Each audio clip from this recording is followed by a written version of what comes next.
Hey y'all, Dominic here for Obligatory. I'm joined by CCTV out of Auckland, New Zealand, one of my absolute favorite newer bands. They put out their first EP about a year ago, Austerity Blues, and it is as good as they come. Put out another three tracks in November, and the debut album will be out sometime in 2026. Super excited for this interview. Thanks for taking the time to chat. Do you all want to introduce yourselves? Yeah. Yeah, of course. You can start. Oh, okay, cool. Hi, I'm Sean. I do the vocals and the songwriting for the band. What about you? Hi, I'm Jocelyn. I'm the bassist for the band. Yeah. Awesome. So, who are we missing, and what's the story of, how the band came together and how'd you all meet? So we're missing, Three members. yeah, three people. Mhm, We're missing Eve, who does the guitar, mhm. Amos, who does keys, and then Maxine, who is the drummer. Drummer and also write songs. Yeah, I Mhm, also wrote some of the songs. mhm. We kind of trying to think how it came together. We wanted to, like 2-ish years ago, we were like at our flat and like all of us are kind of big music heads. Mhm. Um, so, we were always talking about like, what we were listening to and what was going on. Mhm. And I think at one point someone was just like, man, we should start a band, bro. And that And was you. oh, okay, cool. So originally the band was like three of our flatmates Mhm, trying to put it together. mhm, And then we were like, shit, we don't know any drummers. mhm. This sucks. And then we met a drummer, Mhm. Maxine, like Yes. a month later. So it just kind of worked out. And now they live here as well, which is cool. Mhm. Awesome. So were they in like a different part of New Zealand, or where did they come from? No, you Um, can you better tell. they had recently immigrated from Hong Kong to study here in New Zealand. Hmm.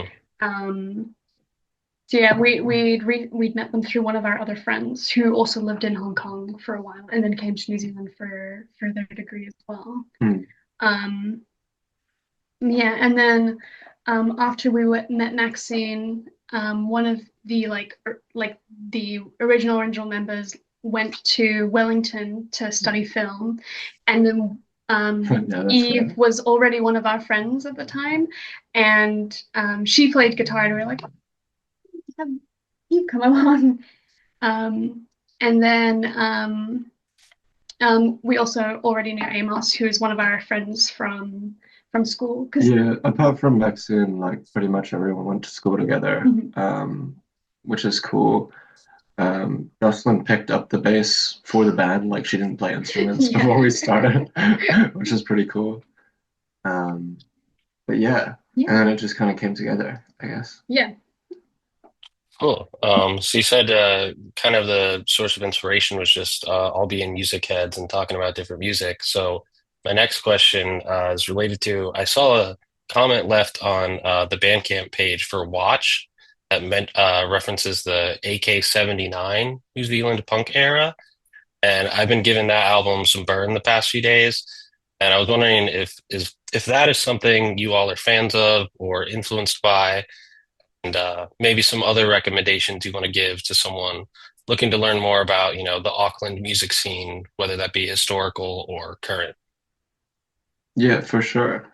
I think AK-79's like a really good place to start. Like it is a really great overview of a bunch of bands at the time.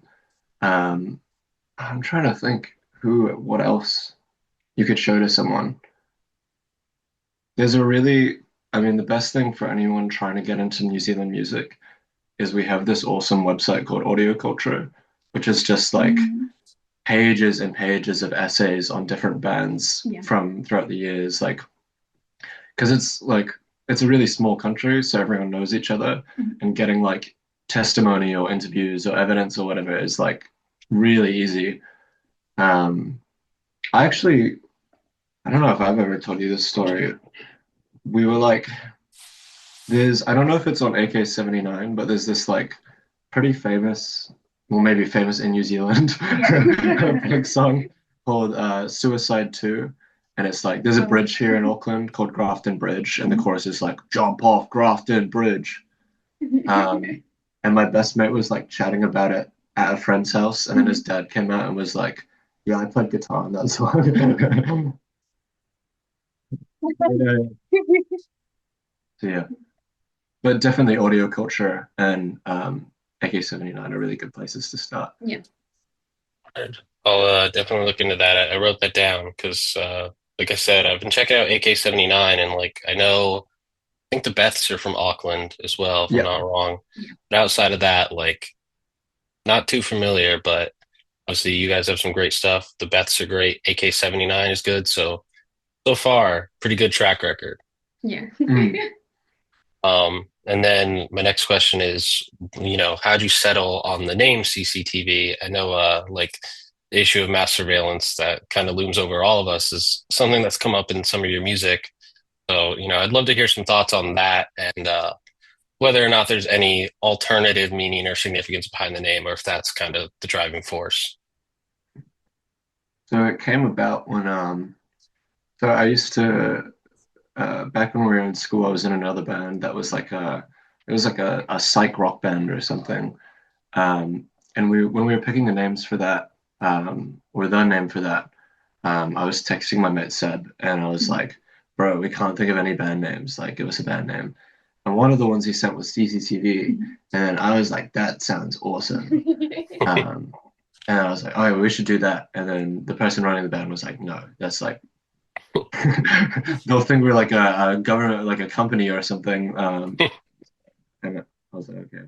And then when the band finally came around, I was like, "Okay, cool. We can use that." Yeah. But I don't know, like in terms of like surveillance or like it is something that I think about a lot. Mm. Um, there's like I guess the thing in regards to it that's on my mind a lot of the time is we have a lot of like a kind of soft surveillance system around us all the time, right? Like I think with everyone having a recording device on them at all times, I think a lot of people are like afraid that they are constantly under threat of being recorded.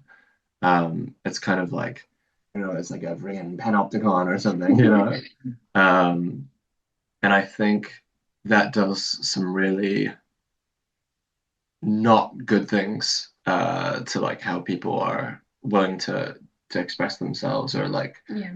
I don't know. Yeah. I get what you're getting at. I think like will change the way people behave. Like if it was less prominent or if it wasn't around, I feel like people would act differently. Yeah. Mm. Yeah, definitely something there with, just I think there's a rise of people worried about, embarrassing themselves because everything can be caught on film at a moment's notice. And Mhm. it's interesting to think about everyone having a recording device. Like, I don't know, like I cover up my webcam camera just for the hell of it, Mm. because who knows? And then it's like I take it off to talk to you and now I'm being recorded. Mm. But Yeah, so along with that, I'd say a lot of your music and the lyrics are relatively straightforward and like to the point with its messaging. But one of Mm. my favorites on Austerity Blues, Big Wheels, is a little bit different. I don't have a reference for how car-centric it is over there in New Zealand, but like at least from an American perspective, I think Big Wheels really perfectly satirizes the most obnoxious and egotistical of our drivers, especially when we talk about the prevalence of trucks here. Mhm. But with it being delivered in like a scathing manner from the perspective of someone like that, I'd just love to hear more about what inspired that specific song and how writing for it might have had a bit of a different process than some others, if that's the case. Yeah, sure. I mean, it's pretty similar here in a lot of ways. We've got like a big, I'm probably not quite as bad as the States, but Okay. like a big car culture here. Mhm. A lot of 4x4s, a lot of headlights that are like totally blinding. Yeah. Um, and it's like a very entitled car culture, you Mhm. know, like it's like people feel that having like a road everywhere is like a God-given right or something. Mhm. Um, Trying to think what actually spurred it on. Um, Yeah, I don't know the reason. I don't know where it came from for you I in think particular. from what I remember, it came on because I read the stat that like there's like there's like a blind zone in front of a car, right? Where you can see like to the edge of the bonnet, and then there's like a blind zone right in front. And like with a regular car, it's like one child wide. And in front of those four by fours, it's like 11 children wide. Like there's such a huge blind spot there that anything like shorter than like, I don't know, 5 foot is just totally invisible. Um, I don't know. It's just crazy. Like, Scary. and like, I don't know. There's also it was also kind of politically relevant at the time. Like Mm. one of the big, I'm sure it's the same over there as well, but like one of the big progressive conservative divides are like we should build more roads and we should build more cycleways or whatever. Sis, no, let's build another lane. Yeah, yeah. And it's like one of these like super partisan issues that seems to endlessly come up. Yeah, Um, yeah. yeah. It was really big at the time, actually. But it was like one of the main political talking points. Yeah. Yeah, I guess like final note on that is like the people who tend to push for that sort of thing, and unfortunately tend to be the most politically active, in like it kind of seems like any country are like older, wealthier people. Yeah. So like one of the first lines on the chorus is driving down Main Street Remmers. Remmers or like Remuera is like the one of the richest suburbs in the city we live in, and like a famously rich suburb, you know, like um, so I don't know. There's kind of a link there, I guess. Yeah, I definitely some similarities here as well. Although not really much advocating for public transport here. It's definitely very much more cars, more trucks. Definitely a big issue of people taking just the base trucks that are already, have that poor line of sight that you were talking about, and then further raising them and having lifted trucks. Mm, It gets a little ridiculous at times here. Mm. mm. And it's like there's like some justification for it sometimes because like I don't know, we are a dairy farming country, Oh yeah. like that is what keeps the country afloat. Mhm. But like most of the people driving the trucks are not dairy farmers, right? They're like suburban moms, you know? Yeah. Yeah.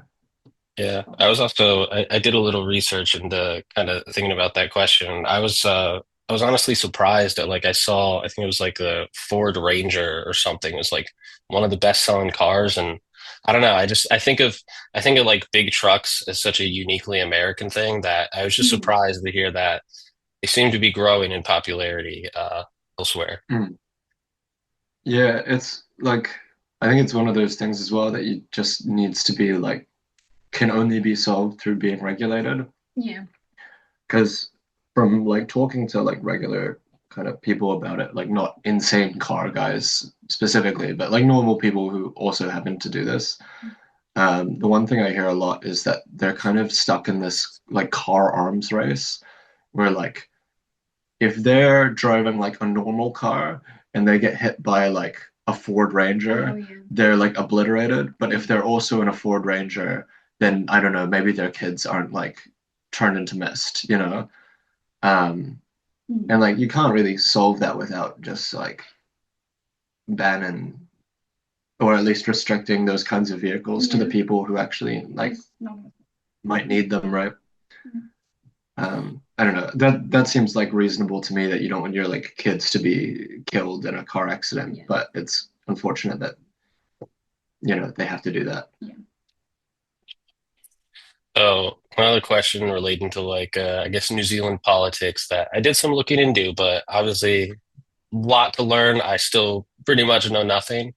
But I really wanted to look into like some of the main points and themes of your song MP, and I Mm. found some reporting, the New Zealand Herald that said members of Parliament have stakes in a combined 379 million of property in New Zealand, which Yeah. Oh yeah. yeah, doesn't sound far off from, the type of corruption that exists over here and seemingly everywhere, unfortunately. Mhm. And, that type of asset hoarding is also at the heart of No Barons, which came out a few months ago. Also a Mm. fantastic song. Is there a concerted effort to address these issues and like put that messaging into your music, or is it more just the natural outcome of living in these conditions that, of course, they come up and are reflected, in the stuff you write about? I think I would say it's like one of the things that there's like a concerted effort towards. Like a lot of the songs, when we write them, it's just like an idea comes up and then we write them in like an hour or two, and then it's like cool. It's like very, I don't know, you go fishing and a fish pops up, you know. Yeah. But like housing here is so fucked. It's so bad. Um, for like so many reasons. Yeah. Um, basically, hopefully it like kind of comes across in MP, but you have this situation where every it's like every member of parliament has a interest in this problem not being solved. And a significant part of the voting population also doesn't want it solved, right? Um, we have like a kind of unique environment here where a lot of countries have either a land value tax or a capital gains tax, Mhm. and we have neither. Oh, So, like, when there are taxes for buying and selling houses, but they're like relatively small. So, like, I don't know, just like purely from like an economic perspective, investing in housing here is like it's like the best deal around, right? It's like free money. Like it's such a good deal that you would be kind of stupid to invest in anything else, right? Which is real bad. Because I don't know, like speculating on housing and like investing in housing Mhm. doesn't seem to be a very good way of actually getting people to like live in it, right? Yeah. Um, like prices just go up and up and up. Um, so that sucks. And it's like it's something you would like kind of hope that like a kind of like our left-wing parties would be moving to address, Mhm. but like our major like center-left party, like all of them own just as many properties, right? So it doesn't really seem to be something that they're interested in Mhm. sorting anytime soon. um, and then I guess the other thing is like with No Baron specifically, Mhm. um like the I was reading this really long article about like kind of the state of like homelessness in New Zealand, right? And we have like I don't even know like what would be considered like as a percentage like bad homelessness or whatever. Yeah. But like basically what stunned me was they were looking at how could we address this or how could we try and fix this situation and like help people get into homes and stuff. Mhm. And they got this like American homelessness expert over, Yeah. and like he like looked at the figures and stuff, and he was like, "Bro, you guys have like in Wellington, the capital, you have like 700 homeless people. Like that's a solvable amount Yeah. to deal with, right? Like where I come from, we have like 20,000 people, Mhm. Um, and I guess the thing is like rambling a lot here, but basically the thing that's frustrating is it's like it's not even a case of like we don't have the means to solve it. We do have the means to solve it here. Like we could do it. it would be both socially and even like if you want to be like really cynical, like economically um, positive, but there's no will to do it. Yeah. Like no one wants to. Yeah. There's no interest. Um, and that sucks. It really sucks. Yeah. Um, anyway, I'm kind of rambling a lot here, but hopefully you get Oh, what I no, no, mean. no. Yeah. That's like, I remember you sent me the article, Yeah. and it was kind of like heartbreaking because it was like not even like in the grand scheme of things, like the amount of money that they would need in order to like solve the homelessness issue, like in Wellington. I can't remember the exact amount, but it wasn't even that much. Like it was like in the grand scheme of things, it's not even wasn't even that much money. Well, yeah, because like again, like if you want to put on your like cynical economic hat, like Yeah. I don't know, like having like it's expensive to have like people be like in mental health crises all the Yeah. time and they like need a lot of support and there's like there's all these and like those people aren't living happy lives but they're also like contributing to society and stuff. Yeah. Like having people be homeless is more expensive than just like Yeah. supporting them and like helping them. I don't know. It's just really It frustrating. is frustrating. And then, discounting like, I don't know, if we're like it's kind of ethically good to like not have people live on the fucking streets Yeah. in our country. I don't know. Anyway. Yeah, no, I think it was pretty well said. I think there's a lot of similar themes going on here, and even outside the issues of housing, it's like we produce more than enough food for people, but so much of it gets wasted, and it's yeah, very frustrating. And I think your music really captures that frustration in a very succinct way. How do you see just regular, everyday, normal people, or even artists specifically, building towards a better future and making transformative changes where we have like a better set of ethics and actually care about addressing these issues in a way they currently are not being addressed? Yeah, gotcha.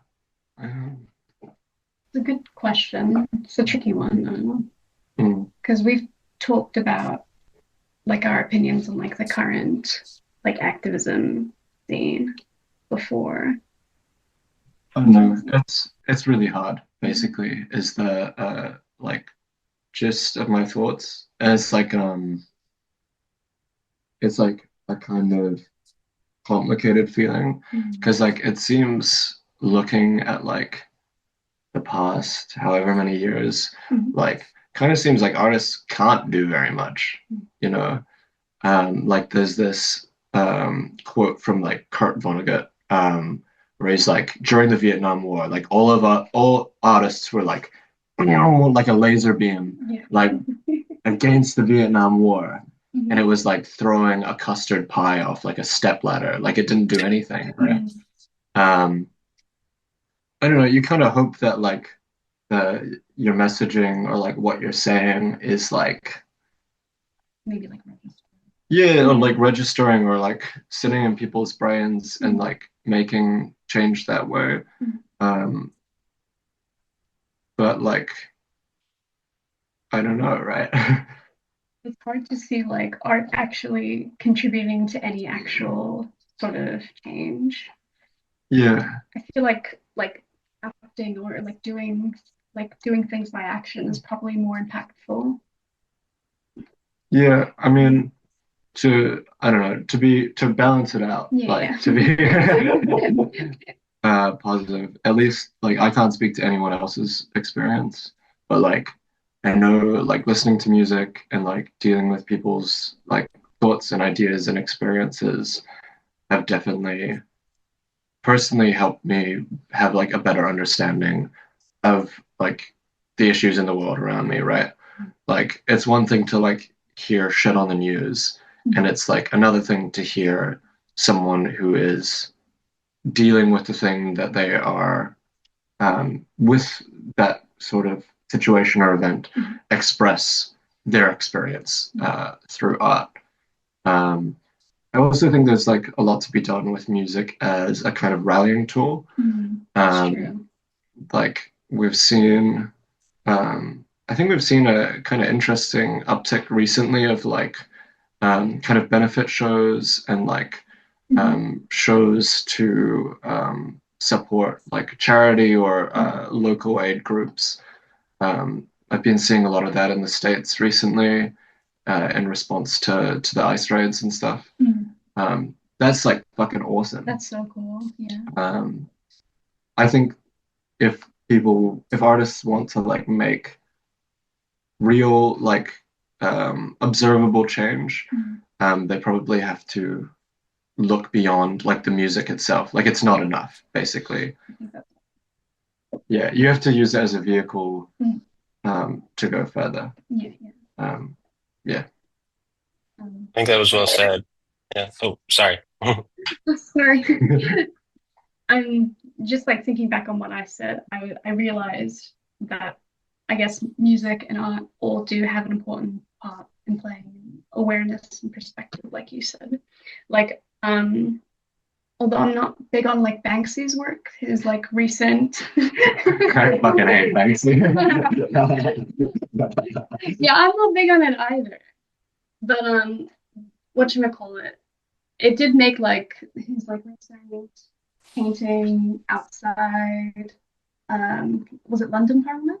I don't know. No, I can't remember where it was, but the one with the judge hitting like a protester. That was like a pretty big. I think it was pretty big for like awareness and stuff. It got like really highly covered. Yeah. But I'm personally not big on banks. But I don't know. Stuff like that is like pretty good when it can be. But I feel like it needs to be taken a step further. You can't just make things and expect things to like, well, you can't just make art or music and expect change to come from it. You do It's need to go like further. when people are like, yeah, I just like make the music and then like what people do with it, like that's up to them. It's like you fucking loser. You put on a show or something. It's not that hard. Like, I don't know. We've done like 30 shows and stuff. It takes like 2 weeks of like planning. It's not that hard. Like it's pretty easy to do. So I don't know. If people want to do stuff, Yeah. they should just organize a little bit. Yeah. Yeah. Yeah. I think all that was well said. Obviously, yeah, it takes more than just the music, especially talking with all these complicated issues. But I think music as a whole kind of influenced my political beliefs even from a young age. And I think even nowadays, it's like, again, like your guys' music, it's opening my eyes to, the other side of the world. It's like a lot of these same issues are affecting, the same types of people and the same issues are just so prevalent. And I think that's very powerful and can be very inspiring to people, even over here in the States, all the way on the other side of the world. So I guess then to wrap things up with what you are doing and more about your art and putting it out there, any additional details on the debut album coming out that you want to share? You don't have to give the whole thing away, but I'm very excited for it, and I know sometime in 2026. I I'll leave think this one to you. okay. I'm super excited. This is like I'm like totally like I'm like what would the phrase be? I'm like totally wage cucked at the moment. Like I'm working 9 to 5 and like all day at my job, it's like the one thing that keeps me from putting my head in the microwave. I gotta get the album out. But we're recording it next month, like end of next month, and then it should be out 3-ish months later, depending on when we get our shit together. Mhm. Um, I think it's going to be really cool. I think so as well. Um, I'm ecstatic. I can't. what I can say about it is it's got a wider, kind of a wider lens than Austerity Blues. Like it's less New Zealand focused. Yes. Um, and it's like been doing a lot of thinking about like the death of empire, right? Because like um, maybe touchy subject, but it kind of seems like I don't really believe people when they say like, oh, America is gonna collapse like in this year. Like it takes a long time for an institution to buckle, Mhm. but it seems like this kind of era of like America being the internationally dominant empire across the whole world and influencing everyone's Mhm. economic and social policy, that seems like it's kind of ending, right? Um, and been thinking a lot about that. Mhm. So the album is going to be more kind of about imperialism and like the kind of like consequences of empire and stuff like that. Like I don't know, it'll be cool. I think people will be into it. Yeah, still got a lot of the like same kind of frantic energy and Mhm. stuff. Mhm. But also I think we're doing some like more structurally and like conceptually ambitious stuff this time. Yeah. So I think it'll be really awesome. Mhm. Yeah, I mean, you're definitely not wrong. Probably for the probably for the better, U.S. imperialism is not as dominant as it once was. That's for sure. Mhm. Definitely something I think about a lot as well. Being here, uh, obviously not receiving the worst impact of it, but it's definitely dominating my thoughts, dominating the news cycle. I'm excited to Mm. see how that incorporated into y'all's debut album sometime this year. I'm super excited for it. Looking forward to it. Thank you so much for taking the time to chat today. Anyone watching this, listen to Austerity Blues, listen to Watch. And if you're listening to this and the debut album is out by then, if you're listening to this in the future, go listen to that as well. Thanks so much again. Hope you all Thank have you a for having wonderful, us. Thank you. yeah, Yeah, of cheers. course. Hope you all have a wonderful rest of your night.